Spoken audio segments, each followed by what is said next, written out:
Hey guys, welcome to this video, just covering the pound against the euro dollar. Don't forget to like, share, comment, subscribe, get my free training underneath this video.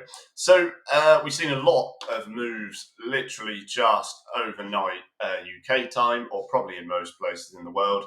Really big spike, you can see on my chart, just about down here.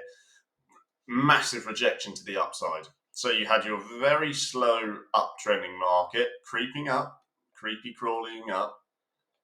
And suddenly, over here, this fall gets you far higher. So there's real impetus to the long side, which you can clearly see across the board, mostly on these New Zealand and AUD pairs, which is why I'm filming this and why I did my ones before. So we made some great calls on this. And really where you find yourself at the moment is this candle over the last hour or hours. You're not getting much of a pushback just yet. So there's clearly still that long side impetus there. But if I flick back to the monthly just for a minute, many of you who follow me and watch my other videos will know I said you've had sideways movement. Anything lower is going to be long. Okay, 189 was your long area. And it was just in line with previous price action. It was just in line with the very recent sideways movement that's taken you from September to now. Okay, I did prefer lower levels much more, but I said, okay, well, if we don't get there, that's fine. You could likely long before then, because you're likely to get a slightly more, not incredibly risky trade, but still in line with recent price action. If you swap onto your daily, okay, you can see that here. So what I mean is you bounce from there, you return to it. It wasn't a particularly strong area of price action, in my opinion, and therefore I wouldn't have been surprised, and I'm still not going to be surprised if we do end up lower at levels of stronger price action in line with what I just drew a minute ago. Okay, that's your key moving averages on your weekly, like this, and also key recent support. Okay, so you're putting the probability of success up. And if you go even further back than that to the left, you can see there's various areas of rejection as well. So in the future, I'll say now that I would prefer it long here. If you do come back to this level, I would probably hold off, and as a swing trader, just hold off until you get anything considerably lower. Okay, so that would need to bring you sort of like this down there. When that happens, we'll have to see, but it means we're just not buying yet. Now, some people in this instance would get very confused with their stochastic oscillator, because at this point where you are now in your weekly, it is a short. Okay, you've seen it come up to these points very recently and it's fallen, so why would you not short again? It's just the amount in which you short, which is the key to success in long-term trading. Your risk size has to be proportionate to the probability of success at all times. If the lower probability, because you've got a worse area you're trading, then naturally your risk should be proportionate to that. You should be adjusting your size.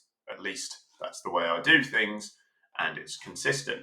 So if you put your time frames down, you can see the stock oscillator or your RSI, whatever you're using, starts to come up like this. And it's because you're zooming in the market.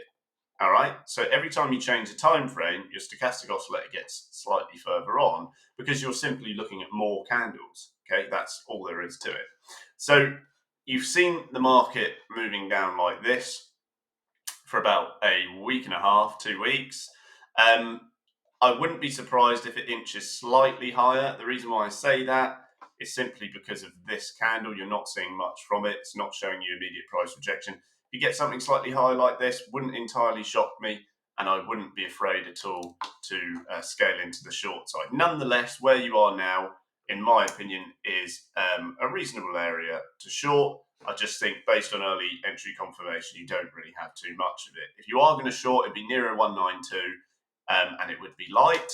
Going forward and perhaps higher than that, if and when the market does do this, I would look carefully, because you've got your high here, okay, that's number one, second high there, and this goes back for years. And you can see the market is clearly downtrending with lower lows. So you would expect, based on that market trajectory, you would expect that to continue. You've even got it as far back as here. And you could even say that you've got it up here. So if you traded in the same way I'm describing now, you would have been more or less quite on targets for about 20 years. Okay, So you would expect perhaps if this was going to continue down, you may find that the downtrend continues. So therefore, I would be more happy to short on rises, probably more so up here. If you're going to short now or near a 192, I wouldn't be incredibly, strong with it. I do think it's a short nonetheless. So sometimes it does occur like this. I mean, sometimes it is a case of just crumbling down. You can see that's exactly what happened over here in 2015. It didn't fall immediately. It didn't have a slew of red candles straight away like it did here. Sometimes it just takes some time for the market to slowly crumble down. That's what you can see at this point where I've labeled. If you go where we are now, okay, you can see that is what it looks like again. Okay, it's very slow, but you would expect if this downtrend was going to continue that perhaps this is just minor price movement, slightly to the upside, and you would expect a further fall. But nonetheless, it's not our job to understand exactly every single pinpoint where the price is going to move. We can put the probability up as much as we can via technical aspects and fundamental ones, but ultimately our job, simply as traders that are consistent, is to take value over time. That's what unlocks everything. Value over time, coordinated risk management, that is the key. So for that reason, like I said, short up here, I would short there. If I was going to long, I would do it lower down. I need a move lower to buy this. It is absolutely too late to do so. Okay, your stock oscillator is still low. Nonetheless, I would still look lightly short. You may find it comes up slightly before you do so, but you've got to remember on another time frame, your stock oscillator is not low. Okay, so don't get confused. Don't mix them up. Every indicator needs to be specific to every single time frame.